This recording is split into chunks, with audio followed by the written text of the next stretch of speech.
Let's get into racket number one. This is I pulled it from NBC News. It's all over the news outlets. There's plenty of headlines. I'm just going to link up the NBC News because that's where I first saw it and read the article here. So that's where I'm going to do the show from. All right. There you go. All right.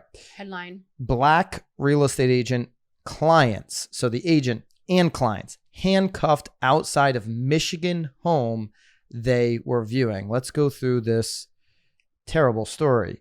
When a black real estate agent glanced out the window of a house he was showing and saw a police officer circling the property with his gun drawn, he was afraid there was a fugitive in the yard. Okay, He's an agent. It's like, geez, what's going on out there? What is going on? Well, and he had a client crime scene that happening? had his child. I mean, keep going. What's happening?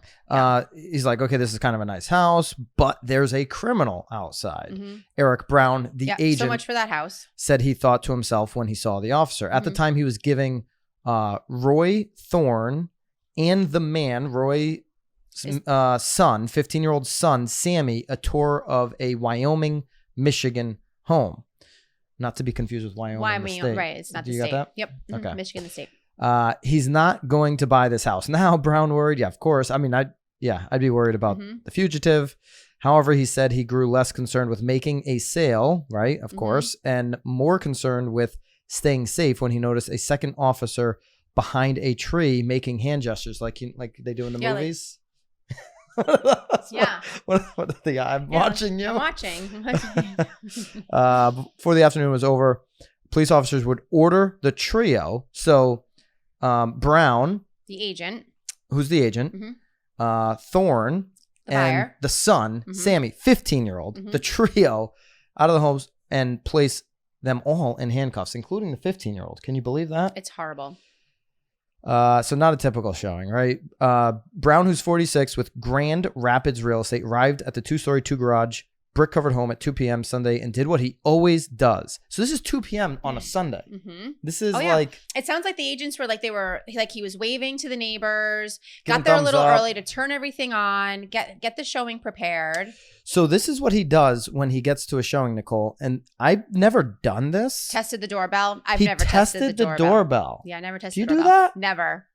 It's an interesting move. You know what's it is? I think it's a smart move. I think I want to start. It's a very smart move because there has been a time where during a home inspection the doorbell didn't work, so I was forced to ask for them to fix the doorbell. I mean, usually I felt like a total butt. Usually when I who asked for the doorbell to get fixed? Open the door in a vacant home, be like, realtor here. You know, you ever do that? Realtor here, real estate agent here. Well, I say hello. Hello could be anybody. I don't give a shit. I just want to make sure there's no one in there. Hello. I mean, unaccompanied female here. Anybody I don't here? know. What do you say? I don't know. I say, hey, real estate agent. That's what real estate agent here. Real estate agent. I mean, so he tests the doorbell. That's his thing. I think that's smart because if there is somebody in the home, the doorbell might create a shuffle, might create a whoa, what's that? What's going on here? And so you might hear them before they hear you, type of thing. I don't know. Well, they will hear you in the doorbell, but. Oh, so you're thinking of it as more as like of a safety measure. That's what I was. Why would he test? He was testing the doorbell to see if it works. I mean, that's low on the list. That's what he said. Didn't it say that? But I think he's testing it for a reason. All right, so he tested the doorbell. Then he used an app on his phone, Supra, yep, totally normal, to open the lockbox that held the key and let himself in before his client arrived. He wanted to open the closets, open the bedroom doors, get the house feeling warm and comfy. Totally makes sense. So Thorne, who's 45, they're about the same age, 1 year apart. Well, no, they've known each other. They're friends. They're friends. Yeah, they've known since they were in their teens. And his kid arrived 10 minutes later. The three waved to neighbors outside doing Sunday things. Just some Sunday guys doing some Sunday things. The guy who was mowing the lawn family next door, was hosting an outdoor gathering. You know, all good stuff happening. So, all right, so here's what essentially happened. These cops then show up. They get out of the line of fire. They're Brown's. Well, he's telling his son. He's now the buyer is now concerned for his 15-year-old son because they very quickly realize that these police officers are there for them. So Thorne, who's the buyer, is also black. He's also an army veteran. Yep. So he told his son to get out of the line of fire because basically these officers had their guns drawn at the house, even though. At one point, they opened the window. Right. And so they quickly realized, like, hey, these guys are not, like, looking for a fugitive out here. They're here for them. They're here for us. Yeah. So Brown said they were ordered to come downstairs and exit the front door of the house one at a time with their hands up. We realized, okay, this has been going on for some time. These guys have been circling the house trying to figure out how to get these three people out of the house, the agent and the buyer and his son. 3 or 4 police vehicles were parked with their wheels on the sidewalk and officers using their open SUV doors as shields with guns drawn. So they never like knocked on the door. Hey, what's going on in there? Like They just legit rolled up. Yeah. Like well, and what's really interesting though too, they talk like the about bombers the article, from the Boston Marathon were in there or something. Is that they had already arrested somebody at the home. I think they said maybe a week or a few days before. This is where they were suspicious, is there was a break-in, to your point, a week before. Right. But again, like they caught the guys, so like they're not back. But so Brown comes out, he's like, yo, hey, they're all handcuffed. Brown's like, I'm showing the house.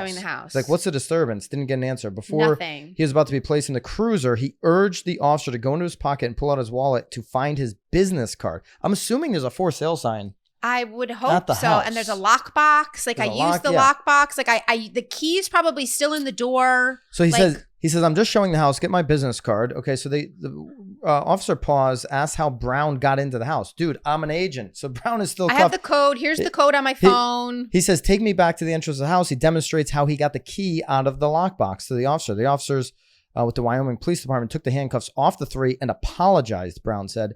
They told him the house recently had a squatter. So that's what you're talking about. The squatter had a black Mercedes, which resembled Brown's black Genesis vehicle. What's a Genesis? What make is that? It's its own brand. It's the one that Tiger Woods got into an accident in. Is it also a Mercedes? No, it's an SUV. Looks like the Maybach. Oh, does it? Looks like a Mercedes? Really? They do. Because I only saw the what kind of brand is that? That's the brand. It's its own brand. Okay. I think it's like a higher end Kia, like a Gen. Okay. It's a new. Oh, is it Hyundai? Okay. It's a Hyundai. Okay, so but it could be an SUV. They do car Genesis too. 2 cars were black, and so they went there. Ape shit. Right. Yeah. And listen, Brown says that it just feels wrong, feels bad. His heart was racing. He said Sammy, who was the son, the 15-year-old son, looks 10 shades lighter. The kid's 15 years old. He's clearly terrified and traumatized by the situation. So meanwhile, he says the officers, after apologizing, just pulled off. That was it. They just left. Like, that is a traumatic experience. It's a horrible experience. They did zero due diligence when they arrived at the house. They didn't announce themselves, and they didn't try to ring the doorbell. If they were more like him Brown, as an agent, right? The agent, hello, testing that doorbell out. Agent here, police officer here. They didn't come there to talk. They literally just came up in there like they were about to get some terrorists out of there. I mean, that is crazy. So there you go. Wyoming police did not respond to multiple requests from NBC News for comment. And listen, it went from being afraid I would for go his to life. the police station and see who called too. Like there had to have been a for sale sign out front. These are the emotions that Brown felt. I went from being afraid for my life to shell-shocked to this is not right. Yeah, angry. To now I'm just flat out angry. Well, he said slightly angry. He should be more than slightly angry. Yeah. You should be pissed. Should be pissed. 100%. You know, listen, I think whether the Wyoming police decide to get back to NBC News is one thing, but they should be doing something for Brown, for Roy Thorne, and for Sammy. I mean, just to pull off no conversation. I mean, apology is one thing, but like you just literally, these were Sunday dudes doing Sunday things, an agent. And now you sort of lost your, in my mind, you're now losing your citizens' trust. Like, I'm assuming they live in Wyoming. I'm sure that these individuals, the police officers, are there to protect them as citizens. And now it's like, well, what made you draw guns immediately? Did the squatter? Well, in bushes and you're making signals, like you throwing these guys like were playing tear gas. These guys were back at the station playing Call of Duty. Oh, I bet you they were. They got a little took it a little too far. Yeah, took it a little far. But no, I'm saying was the squatter was the situation like if they said, hey, this squatter. When we took this squatter out of here, we go grenades and they had a cannonball in the backyard. He probably just had a sleeping bag. You know, but yeah, the squatter was literally probably squatting. You know, like they probably did not have grenades and stuff. So to react like this off of a past squatter is a little odd. And I've got to imagine that there was a for sale sign. I would love to know if there was a for sale sign. Not that would have maybe No, but again, like you're saying though, at least if there's a for sale sign, like ask the questions. Yeah. Ask for identification. I'm certain that if those 3 individuals were in the home, first of all, if it's vacant, what are you even stealing? Yeah, what are you stealing? But maybe if they started running when the cops got there, okay, now it's time to chase. But this obviously goes like, first thing that comes to mind is like, this is a racial profile situation. That's certainly where my mind went. And unfortunate, total racket of the Wyoming, Michigan police officers to pull this. And I don't know what more you can say about that. There isn't really much more to say except how many squatters own some Mercedes? I don't know. Well, squatters, who knows? Maybe he stole the Mercedes and then... Bobby wanted to chime in here and said how many squatters own a Mercedes. But sometimes a squatter could just be squatting on a lease. Maybe they were trying to get... Right. I mean, it's tough to evict people. Well, he probably spent all of his money on the Mercedes, which is why he's not, Anyway. Very, very odd situation in Michigan. Odd. Hey, guys, if you enjoyed this short clip from The Real World, click here for another one. Or if you like the full episode, click here.